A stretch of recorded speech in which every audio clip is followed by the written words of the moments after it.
Hello everyone, welcome back to the brand new episode of Talks with Gopika. ഇന്നത്തെ സെഷനിൽ നമ്മൾ പഠിക്കാൻ പോകുന്നത് ഒരേ കാര്യം പല രീതിയിൽ എങ്ങനെ പറയാം എന്നുള്ളതാണ്. നമ്മൾ ഡെയിലി കോൺവെർസേഷൻസിൽ വരുന്ന മറ്റൊരു യൂസേജാണ് എനിക്ക് കുറച്ച് സമയം തരുമോ. നമ്മൾ എന്തെങ്കിലുമൊക്കെ ചെയ്യാൻ വേണ്ടിയിട്ട് ആരെങ്കിലും എന്തെങ്കിലുമൊക്കെ പറയുമ്പോൾ എനിക്ക് കുറച്ച് സമയം തരുമോ എന്ന് നമ്മൾ ചോദിക്കാറുണ്ടല്ലേ. എനിക്ക് കുറച്ച് സമയം തന്നു കഴിഞ്ഞാൽ എനിക്ക് ചെയ്യാൻ സാധിക്കും എന്നുള്ള രീതിയിൽ. അത് നമ്മൾ എങ്ങനെയാണ് സിമ്പിളായിട്ട് പറയാറുള്ളത്? Can you please give me some time അല്ലേ, എനിക്ക് കുറച്ച് സമയം തരുമോ എന്നുള്ളത് കറക്റ്റ് ട്രാൻസ്ലേഷനിൽ നമ്മൾ പറയുമ്പോൾ എങ്ങനെ പറയും? Can you please give me some time എന്ന് പറയും അല്ലേ. അതിപ്പോൾ എല്ലാ സമയത്തും നമ്മൾ എന്താ യൂസ് ചെയ്യുന്നത്? Can you please give me some time എന്നുള്ളത് തന്നെയാണ്. അതിന് പകരം നമുക്ക് യൂസ് ചെയ്യാൻ പറ്റുന്ന മറ്റ് കുറച്ച് യൂസേജസ് ആണ് നമ്മൾ ഇനി നോക്കാൻ പോകുന്നത്. ഓക്കെ, അതിൽ can you please give me some ടൈമിന് പകരം നമുക്ക് ഫസ്റ്റ് യൂസ് ചെയ്യാൻ പറ്റുന്നതാണ് ജസ്റ്റ് എ മിനിറ്റ് എന്നുള്ളത്. ജസ്റ്റ് എ മിനിറ്റ്, കുറച്ച് സമയം തരുമോ എന്ന് പറയുന്ന പോലെ തന്നെയാണ്. ഒന്ന് ഹോൾഡ് ചെയ്യൂ, ഒന്ന് വെയിറ്റ് ചെയ്യൂ എന്ന് പറയുന്നതിനാണ് നമ്മൾ ജസ്റ്റ് എ മിനിറ്റ് എന്ന് പറയാം. ഓക്കെ, ഒരു എക്സാമ്പിൾ പറയുകയാണെന്നുണ്ടെങ്കിൽ വിൽ യു കം ടുഡേ അല്ലെങ്കിൽ will you come with me now എന്നൊക്കെ ചോദിക്കാം. Will you come with me now എന്ന് ചോദിക്കുമ്പോൾ നമുക്കൊന്ന് ആലോചിക്കാൻ വേണ്ടിയിട്ട് കുറച്ച് സമയം വേണം അല്ലേ. ഉത്തരം പറയുന്നതിന് ആലോചിക്കാൻ കുറച്ച് സമയം വേണം. അതിനാണ് നമ്മൾ എന്ത് പറയുന്നത്? Just a minute. ഓക്കെ, അല്ലെങ്കിൽ ജസ്റ്റ് എ സെക്കൻഡ്, ഒന്ന് വെയിറ്റ് ചെയ്യൂ, ഞാനൊന്ന് ആലോചിക്കട്ടെ എന്നുള്ള രീതിയിലാണ് വരുന്നത്. Can you please give me some ടൈമിന് പകരം നമുക്ക് യൂസ് ചെയ്യാൻ പറ്റുന്ന ഒരു യൂസേജാണ് just a minute or just a second എന്നുള്ളത്. വേറെ ഒരു എക്സാമ്പിൾ ചോദിക്കുകയാണെന്നുണ്ടെങ്കിൽ did you like the food എന്ന് ചോദിക്കാം. നിനക്ക് ആ ഫുഡ് ഇഷ്ടമായോ എന്ന് ചോദിക്കുമ്പോൾ പെട്ടെന്ന് നമുക്കതിന് ഉത്തരം പറയാൻ കഴിയുന്നില്ല. അപ്പോൾ ആ സമയത്ത് നമുക്ക് എന്ത് പറയാം? Just a second or just a minute എന്ന് പറഞ്ഞിട്ട് ഒന്ന് ആലോചിച്ചിട്ട് നമുക്ക് അതിനുള്ള ഉത്തരം കൊടുക്കാം. സോ കുറച്ച് സമയത്തിന് വേണ്ടി നമുക്ക് ചോദിക്കുകയാണ് can you please give me some time എന്നുള്ളതിന് പകരം യൂസ് ചെയ്യാൻ പറ്റുന്ന മറ്റൊരു ഫ്രേസാണ് just a minute or just a second. അതുപോലെ രണ്ടാമത് നമുക്ക് യൂസ് ചെയ്യാൻ പറ്റുന്ന ഒരു വേർഡാണ് give me a moment. Okay, give me some ടൈമിന് പകരം നമുക്ക് എന്ത് പറയാം? Give me a moment. എപ്പോഴും നമ്മൾ സമയം എന്നുള്ളതിന് ടൈം എന്ന് പറഞ്ഞു കഴിഞ്ഞാൽ കേൾക്കുന്നവർക്കും ബോറടിക്കും അല്ലേ. പകരം നമുക്ക് യൂസ് ചെയ്യാൻ പറ്റുന്നതാണ് മൊമെൻറ്റ് എന്നുള്ളൊരു usage. So give me some moment എന്നുള്ള, അല്ലെങ്കിൽ ഗിവ് മീ എ മൊമെൻറ്റ് എന്ന് നമുക്ക് പറയാം. ഒരു എക്സാമ്പിൾ പറയുകയാണെന്നുണ്ടെങ്കിൽ please give me some moment or please give a moment, I do it. Okay, എനിക്ക് കുറച്ച് സമയം തരൂ, ഞാനത് ചെയ്യാം എന്നുള്ള രീതിയിൽ നമുക്ക് പറയാം. ഇനി അടുത്ത ഒരു എക്സാമ്പിൾ പറയുകയാണെന്നുണ്ടെങ്കിൽ give me some moment I will come with you. എനിക്ക് കുറച്ച് സമയം തരൂ, ഞാൻ നിങ്ങളുടെ കൂടെ വരാം എന്നുള്ള രീതിയിൽ. എനിക്ക് കുറച്ച് സമയം തരൂ എന്നുള്ളതിന് നമുക്ക് യൂസ് ചെയ്യാൻ പറ്റുന്ന മറ്റൊരു ഫ്രേസാണ് give me a moment or give me some moment എന്നുള്ളത്. ഓക്കെ, ഈ സെയിം രീതിയിൽ എനിക്ക് കുറച്ച് സമയം തരൂ എന്ന് പറയാൻ നമുക്ക് യൂസ് ചെയ്യാൻ പറ്റുന്ന ഒരു അടുത്ത യൂസേജാണ് ഹോൾഡ് ഓൺ എന്നുള്ളത്. കുറച്ച് സമയം കാത്തിരിക്കൂ എന്നുള്ള രീതിയിൽ നമുക്കതിന് മലയാളത്തിൽ പറയുമ്പോൾ പറയാം. ഓക്കെ, അപ്പോൾ അടുത്ത വേർഡാണ് ഹോൾഡ് ഓൺ.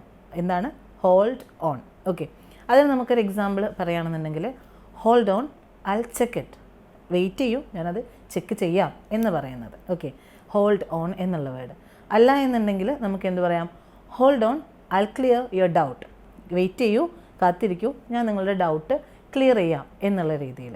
ഇതാണ് നമ്മൾ മൂന്നാമതായിട്ട് കാത്തിരിക്കൂ അല്ലെങ്കിൽ കുറച്ച് സമയം തരൂ എന്ന് പറയുന്നതിന് വേണ്ടിയിട്ട് യൂസ് ചെയ്യുന്ന ഫ്രേസ്. ഏതായിരുന്നു? ഹോൾഡ് ഓൺ എന്നുള്ളത്. ഹോൾഡ് ഓൺ പോലെ തന്നെ നമുക്ക് യൂസ് ചെയ്യാൻ പറ്റുന്ന മറ്റൊരു യൂസേജ്, ഹോൾഡ് ഓണുമായിട്ട് റിലേറ്റ് ചെയ്തിട്ടുള്ള മറ്റൊരു യൂസേജാണ് ഹാങ് ഓൺ എന്നുള്ളത്. ഹാങ് ഓൺ, അതും കുറച്ച് ക്ഷമിക്കൂ എന്നുള്ള ഒരു രീതിയിലാണ് അതിൻ്റെ മീനിങ് വരുന്നത്. Hang on. ഓക്കെ, അപ്പോൾ ദയവായി എനിക്ക് കുറച്ച് സമയം തരൂ എന്നുള്ളതിന് പകരം കുറച്ച് ക്ഷമിക്കൂ എന്ന് നമുക്ക് മലയാളത്തിൽ പറയാം അല്ലേ. അപ്പോൾ ഈ ഒരു രീതിയിൽ നമുക്ക് യൂസ് ചെയ്യാൻ പറ്റുന്ന മറ്റൊരു ഫ്രേസാണ് ഹാങ് ഓൺ എന്നുള്ളത്. ഓക്കെ, അപ്പോൾ നമുക്കൊരു എക്സാമ്പിൾ നോക്കാം. Hang on, the manager is coming. Wait ചെയ്യൂ, കുറച്ച് ക്ഷമിക്കൂ, മാനേജർ വന്നുകൊണ്ടിരിക്കുകയാണ് എന്നുള്ള രീതിയിൽ നമുക്ക് പറയാം. അല്ല എന്നുണ്ടെങ്കിൽ നമുക്ക് അടുത്തൊരു എക്സാമ്പിൾ പറയുകയാണെങ്കിൽ hang on, I am checking the answer. Wait ചെയ്യൂ, ക്ഷമിക്കൂ, ഞാൻ ആൻസർ ചെക്ക് ചെയ്തുകൊണ്ടിരിക്കുകയാണ് എന്ന് പറയാം. ഇനി അതും അല്ലെങ്കിൽ നമുക്ക് എന്ത് പറയാം? Hang on, the process is happening എന്ന് പറയാം. ദ പ്രോസസ് നടന്നുകൊണ്ടിരിക്കുകയാണ്, ഒന്ന് വെയിറ്റ് ചെയ്യൂ, ഒന്ന് ഹാങ് ഓൺ ചെയ്യൂ എന്നുള്ള രീതിയിൽ നമുക്ക് പറയാം.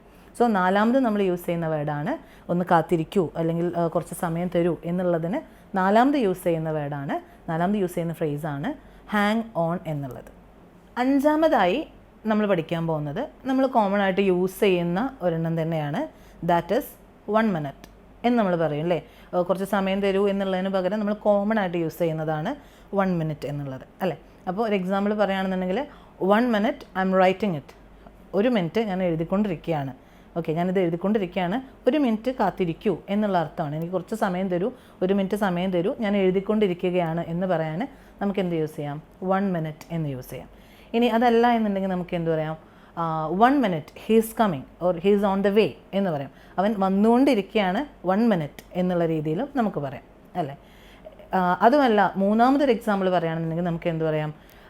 1 minute I M eating my food. ഞാൻ എൻ്റെ ഫുഡ് കഴിച്ചുകൊണ്ടിരിക്കുകയാണ്, 1 മിനിറ്റ് ഒന്ന് വെയിറ്റ് ചെയ്യൂ, അല്ലെങ്കിൽ 1 മിനിറ്റ് സമയം എനിക്ക് തരൂ എന്നുള്ള രീതിയിലും നമുക്ക് 1 മിനിറ്റ് യൂസ് ചെയ്യാം. ഓക്കെ, സോ ഇതാണ് എനിക്ക് കുറച്ച് സമയം തരൂ എന്നുള്ളതിന് പ്ലീസ് ഗിവ് മീ സം ടൈമിന് പകരം നമുക്ക് യൂസ് ചെയ്യാൻ പറ്റുന്ന മറ്റ് 5 ഫ്രേസസ്. ഓക്കെ, സോ റിമെമ്പർ, ഇംഗ്ലീഷിൽ നമ്മൾ പഠിച്ചു വെച്ച വഴി തന്നെ നമ്മൾ വീണ്ടും വീണ്ടും കണ്ടിന്യൂ ചെയ്തു പോകണം എന്നുള്ള യാതൊരു നിർബന്ധവുമില്ല. അതിന് പകരവും നമുക്ക് ഒരുപാട് ഫ്രേസസും വേർഡ്സും ഒക്കെ യൂസ് ചെയ്യാൻ സാധിക്കും എന്നുള്ളതിൻ്റെ എക്സാമ്പിളാണ് ഇന്നത്തെ സെഷനിൽ നമ്മൾ കണ്ടിട്ടുണ്ടായിരുന്നത് അല്ലേ. എനിക്കറിയില്ല, അല്ലെങ്കിൽ എനിക്ക് കുറച്ച് സമയം തരൂ എന്നുള്ളതിന് നമ്മൾ കോമൺ ആയിട്ട് യൂസ് ചെയ്യുന്നത് I don't know and give me some time എന്നുള്ളതൊക്കെയാണ്. ഇതെല്ലാവർക്കും പറഞ്ഞും കേട്ടും പരിചയമുള്ളതും മടുത്തതുമായിട്ടുള്ള യൂസേജസ് ആണ് അല്ലേ. അതിന് പകരമായിട്ട് കുറച്ച് വേർഡ്സ് അല്ലെങ്കിൽ കുറച്ച് യൂസേജസ് നമ്മൾ യൂസ് ചെയ്യുമ്പോൾ നമ്മുടെ കോൺവെർസേഷനിൽ ആഡ് ചെയ്യുന്ന സമയത്ത് കേൾക്കുന്നവർക്കും അതൊരു രസമായിരിക്കും, നമ്മൾക്കും അതൊരു പുതിയ അനുഭവമായിരിക്കും. സോ ഇങ്ങനെയുള്ള വാക്കുകളാണ് നമ്മുടെ ഇംഗ്ലീഷിൽ നമ്മൾ കൂടുതലായിട്ട് യൂസ് ചെയ്യേണ്ടത് and it will make your English super. Okay, so ഇന്നത്തെ സെഷൻ നമ്മളിവിടെ വൈൻഡപ്പ് ചെയ്യാണ്. ഡെയിലി ഒരു 10 മിനിറ്റിൻ്റെ ക്ലാസ്, 10 മിനിറ്റിൻ്റെ ഉള്ളിൽ വരുന്ന ക്ലാസ്സാണ് ഞാനിവിടെ അറേഞ്ച് ചെയ്യുന്നത്. ആൻഡ് നിങ്ങൾക്കിതിൽ കൂടുതൽ സമയം ക്ലാസ്സസ് വേണം എന്നുണ്ടെങ്കിൽ നിങ്ങൾക്ക് കമൻറ്റ് ചെയ്ത് അറിയിക്കാം. അതിനനുസരിച്ച് നമ്മൾ ക്ലാസ്സിൻ്റെ ടൈം കൂട്ടുന്നതായിരിക്കും. ഓക്കെ, സോ ഇന്നത്തെ ക്ലാസ് നമ്മളിവിടെ വൈൻഡപ്പ് ചെയ്യാണ്. Don't forget to subscribe my channel and enable the bell icon also. Thank you so much.